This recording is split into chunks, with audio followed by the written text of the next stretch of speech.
Gurizada, o negócio é o seguinte, eu quero conversar com vocês nesse vídeo sobre o trabalho de Eduardo Cudê no Internacional. Eu vou aqui fazer uma avaliação sobre os 7 meses de Tchatcho comandando o time colorado.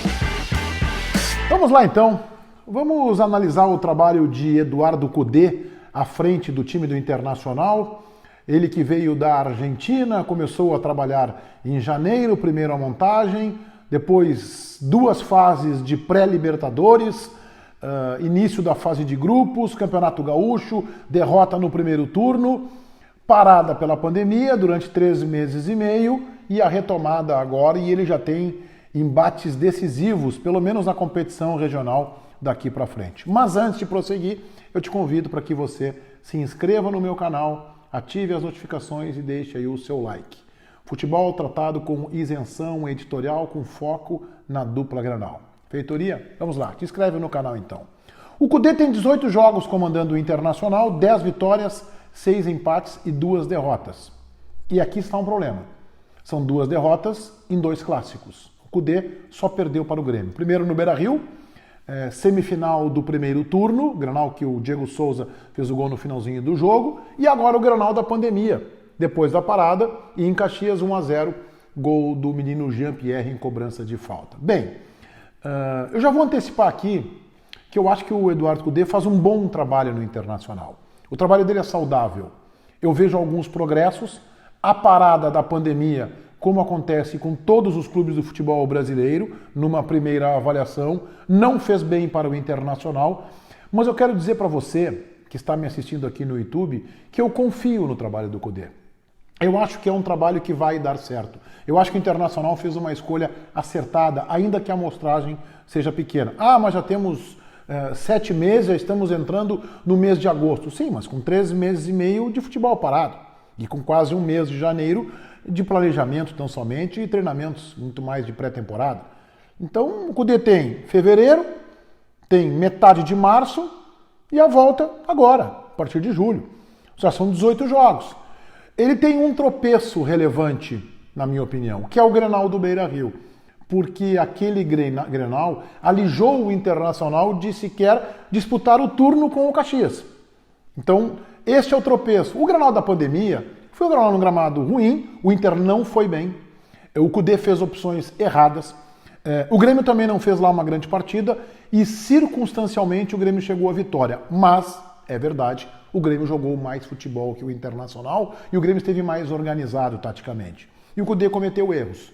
Na minha opinião, um deles escancarado, que foi a tentativa, mais uma, como ele já havia feito também com insucesso no começo da temporada, do D'Alessandro, já que ele não tinha o Thiago Galhardo, ele colocou o D'Alessandro à frente, próximo ao Guerreiro. E já se viu que o D'Alessandro não funciona ali.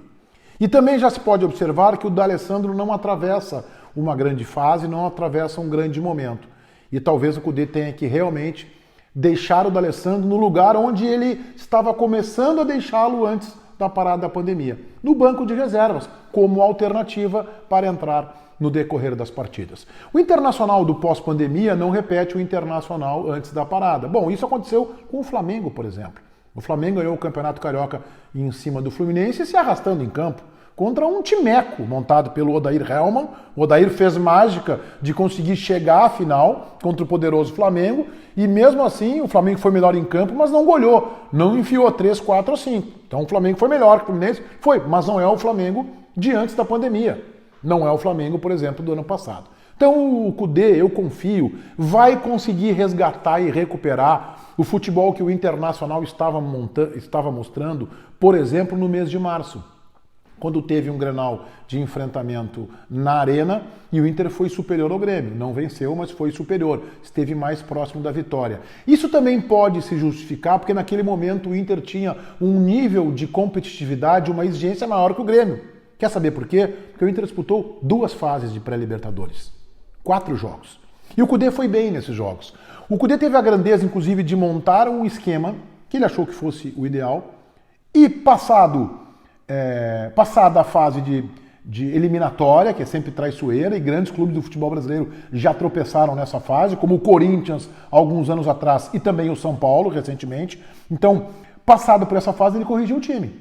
Ele começou colocando o Edenilson fora da posição, lá pela direita, o D'Alessandro enfiado, tentando ser o mais próximo do Guerreiro, e depois ele arrumou o time. E hoje se conhece o modelo do Internacional. O Internacional joga, claro que os jogadores podem mudar. O Internacional joga com o Marcelo Lomba, Saravia ou o Rodinei era o titular até então, ele está optando agora pelo Saravia, o jogador está muito abaixo da pequena, reduzidíssima amostragem que ele teve antes da parada, Saravia. O Fux, pela saída de jogo, é o zagueiro central dele, o Cuesta e o Moisés, que também não está bem. O Inter está com problema nas duas laterais.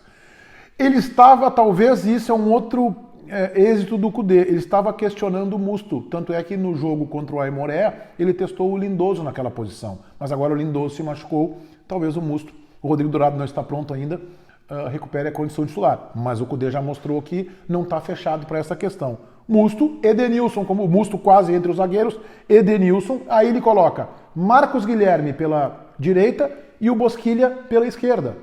Thiago Galhardo, quando ele tem um jogador à disposição, é quem está jogando e foi o melhor na vitória sobre o Aimoré. O Inter não foi bem, mas ele se destacou, e Guerreiro na frente. Ele tem problemas de rendimento de individualidades. O Saravia não está bem, o Moisés não está bem, o Edenilson não encontrou ainda, nessa pequena amostragem de volta, também o seu melhor futebol, e o Guerreiro está muito abaixo. Puxa vida, Meneghetti, ele fez 2 gols contra o Avenida, mas ele não está bem, o Guerreiro. Tem o lance do Grenal do Estádio Centenário, que na minha opinião é emblemático. Quando o Guerreiro pega a bola e avança, era ele contra o Jeromel na linha intermediária. E o que faz o centroavante? Ele tenta driblar o zagueiro. E o Guerreiro da intermediária, como assim, um jogador, um menino precipitado, arrisca o chute, que não levaria nenhum perigo para o gol do Vanderlei. Ele arrisca o chute e a bola inclusive bate no corpo do Jeromel. No CT Alvorada, neste meio de semana, o Guerreiro também pegou uma bola foi sozinho com o goleiro, sozinho, ele e o goleiro, e preferiu alçar o companheiro que entrava pelo meio, quando o centroavante, na verdade, tem que ser um pouco fominha e tem que ter confiança para concluir e tentar marcar o gol. O Guerreiro tem desperdiçado muitas oportunidades. Mas eu também acho que ali na frente ele pode se recuperar. Então o resumo é que eu acho que o Kudê é uma decisão acertada. Eu acho que, embora a amostragem seja pequena, ele faz um bom trabalho. Ele não tem uma matéria-prima das melhores do futebol brasileiro, mas eu vejo que ele, resgatando aquilo que ele tinha montado antes da parada da pandemia para o Campeonato Brasileiro, o Kudê colocará o Internacional disputando as posições na parte de cima da tabela. Bom, se vai disputar o título, vamos ver a sequência, vamos ver como é que vem os outros clubes. Estou curioso para ver como vem o Flamengo, o Palmeiras, o Atlético Mineiro, o Grêmio é outro clube candidato, e eu acho que o Internacional está nesse rol. Eu acho que o Inter está nesse bolo aí. O Flamengo talvez um degrau acima, mas eu acho que o Flamengo não vai repetir a performance do ano passado. Antes disso, o Kudê tem esses desafios, né? Tem que confirmar contra o Esportivo para pelo menos disputar a final do turno, muito provavelmente também contra o Grêmio. E aí ele tem a responsabilidade de uma vitória, o que não é fácil. Por que ele tem a responsabilidade da vitória? Ele tem exigido jogar em tapete, e vai ser um tapete. O Internacional já disse através do seu presidente que acha que o Inter tem melhor grupo de jogadores que o rival, que o Grêmio, e o Kudê não ganhou o Grenal ainda. Ele disputou 3, perdeu 2 e empatou 1 na arena jogando mais que o adversário. Esta vai ser uma prova de fogo do Kudê para aumentar sua confiança para o Campeonato Brasileiro e o seu respaldo junto à mídia e junto à torcida, ou para que se coloque uma interrogação. Apesar disso, independente do resultado que venham nas próximas rodadas, contra o Esportivo e depois provavelmente contra o Grêmio ou mesmo contra o Novo Hamburgo, eu confio no trabalho do Kudê e acho que ele está fazendo progressos com o grupo de jogadores que ele tem para trabalhar. Reitoria gurizada, vai, um abraço.